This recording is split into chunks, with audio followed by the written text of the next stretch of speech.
right, it is time for the last video in my back to school series. Once again, Brooklyn decided she would come and say hello to everybody and look out the window. But today's video is going to be about how you can help students in your classroom with Tourette syndrome. I made 2 videos and a whole bunch of short videos about what you should never be doing in the classroom as a teacher or an educator with Tourette syndrome. Now I want to talk to you about how you help them, how you be that teacher that they keep wanting to return back to that classroom for.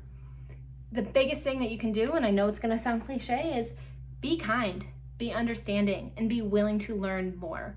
Be willing to understand that in this one moment, the student having Tourette syndrome and you not having experienced anybody with Tourette syndrome, this is the moment where that student becomes the educator to you, because they're going to be the ones that know better than you do. And if the child is really, really young, that parent is going to be the one that knows better. And with that being said, one really good thing that you can do is if you think there's something there, and I mean this in a kind way, have a conversation with either that student one-on-one or set up a parent-teacher conference. I can't remember if it was one of these videos or one of my shorts that I talked about it, but I had a teacher, Mr. Sheldon. I'm gonna give him a shout out because he was the best. I wrote about Tourette syndrome in a paper, and he asked my mom and I to come in for a parent-teacher conference. And now I was writing about it because that's just what I did to teach my teachers about Tourette syndrome. Writing was the way that I've always expressed my emotions, and so that was the easiest way. But he read about it and he wanted to make sure that he did it the right way, that he came in, my mom and I sat down in his room, and I remember being very confused because I really wasn't the student to get parent-teacher conferences, and I'm pretty sure my mom almost didn't even go because she normally didn't get parent-teacher conferences. But we're both really glad that she did, because we sat down and he just said that I just want to know what I can do to help Brittany and make sure that I'm helping her in my classroom. Simple little sentence, and it meant so much.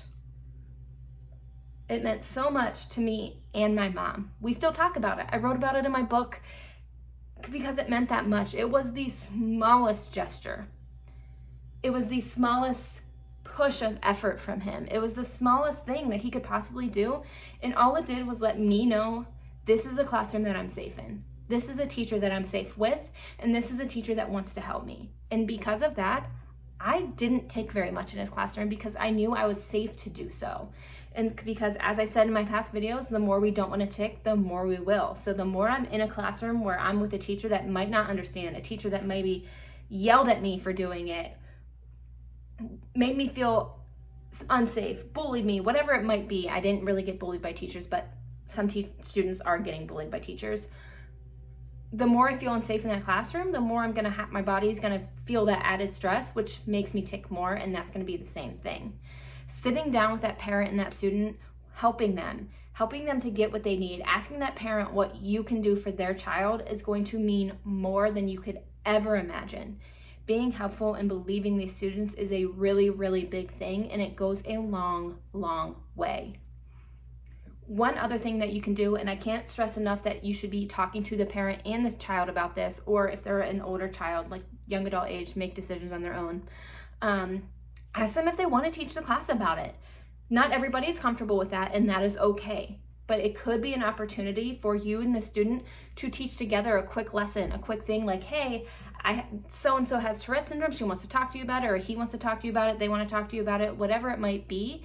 However you want to set that up, maybe you can go to the guidance counselor and have it be a topic where the guidance counselor just talks about it in the room, not necessarily pointing out that student, but they can maybe open up the floor and be like, does anybody here know about Tourette syndrome? Does anybody here know somebody with Tourette syndrome? And at that point, if that student now feels safe to talk about it, they can raise their hand and talk about their experience.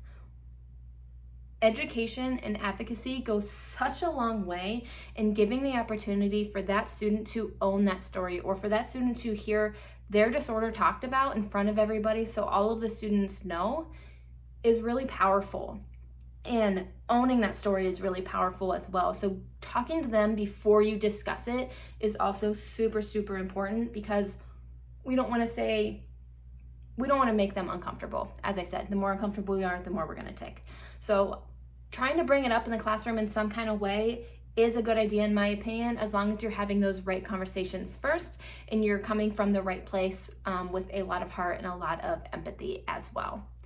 So The biggest thing that you can do is to remember to be kind, because you're never going to know what kind of student you have in your classroom. There were teachers that didn't know I had Tourette syndrome. We didn't always tell them. We only usually told the teachers I spent the most time with, or when the right moment came up. And that was my decision. I'm always very open about it, but sometimes it just didn't seem that necessary for me. And that is okay too. So just remember to be kind. You don't know what a student's struggling with. And if you think they are struggling with something, that's your opportunity to talk to their parents, talk to them privately, not in front of the whole class, unless you and that student and parent, or whoever it was, guardian, decided that that was something that they wanted to do and something that they were comfortable with. Don't be the teacher that that student remembers forever because of a bad experience, because I have those too. I had a teacher that asked me to sit still one time, and there's more to it. I've talked about it in a past video, and it was awful. I still feel the negative feelings from that. When I think back to that moment, I still remember being that scared little 6th grader. And it's not something that you want to be remembered for. Be the teacher that you want to be remembered for. I know there's a lot going on with educators right now, and I feel for you. But don't add on to your students' hurt and your students' disabilities, because Tourette syndrome is a disability, and I want you to be remembered for being that teacher that helped them. I want you to be remembered like that teacher that I remember who helped me just by asking my mom, what can I do to help? So remember, if you're struggling, you don't know what to do, remember that one question: how can I help? Because it is powerful and it goes a long way. So that is what I have for you today. Please send over any other questions you might have. Remember to send this to your educator friends, your teacher friends, your school staff friends, whoever it might be. Share it with your school, share it with your other parent friends, whoever it might be. Let's make this an excellent school season for those students that are struggling a little bit more than your average student. And let's be kind, be empathetic, and learn about other people, because we're not all the same.